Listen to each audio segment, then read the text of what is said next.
Doktrin struktur asas atau lebih dikenali sebagai BSD dibimbangi mampu mengancam agama Islam dan mengganggu gugat kuasa Mahkamah Syariah di Malaysia. Lebih membimbangkan segala kesalahan yang melibatkan perundangan Islam boleh dibicarakan di Mahkamah Sivil dengan menggunakan kuasa BSD.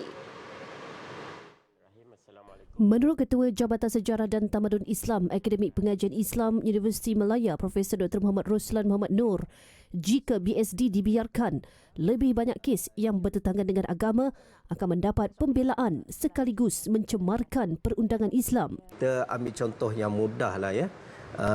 Berkaitan dengan isu liwat umpamanya ya. Isu liwat ini adalah isu kesalahan jenayah syariah.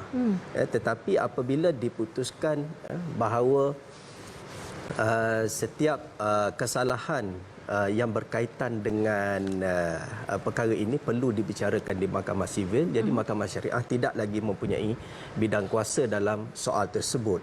Jadi secara ringkasnya kita boleh fahami bahawa memang terdapat pengaruh yang negatif ataupun dalam istilah yang lebih mudah untuk kita fahami adalah terdapat ancaman kepada perundangan syariah di dalam negara kita. Jelasnya, sekiranya penggunaan BSD ini tetap diteruskan di dalam negara pada masa hadapan, ia pastinya akan menimbulkan pelbagai kebimbangan masyarakat Islam, terutama bagi isu yang melibatkan jenayah syariah seperti LGBT dan sebagainya.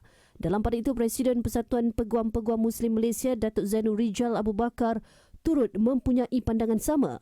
Tambah Datuk Zainul, dengan pelaksanaan BSD ini, ia hanya menjadikan undang-undang Islam berada di kelas kedua kerana setiap keputusan yang diputuskan oleh Mahkamah Syariah boleh dicabar di Mahkamah Sivil. Ini yang kita khawatir dan kita bimbang sekiranya ia masih lagi berleluasa dan sebagainya, maka akhirnya nanti mungkin saya katakan kalau seorang sepasang suami isteri, bekas suami isteri itu pergi ke Mahkamah Syariah menuntut hak jagaan anak contohnya.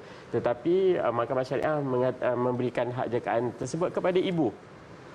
Bapa tak puas hati, dia pergi ke Mahkamah Sivil, dia kata saya mempunyai hak yang sama berdasarkan Undang-Undang Sivil dan Mahkamah Sivil mempunyai kuasa sedia ada berdasarkan BSD ini untuk mencampuri urusan ataupun perintah yang diberikan oleh Mahkamah Syariah.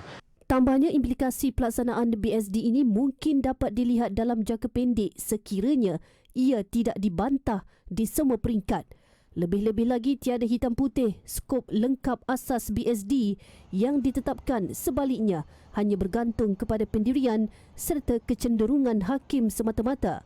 Sehubungan itu, pelaksanaan BSD perlu ditolak demi kemaslahatan undang-undang Islam di Malaysia.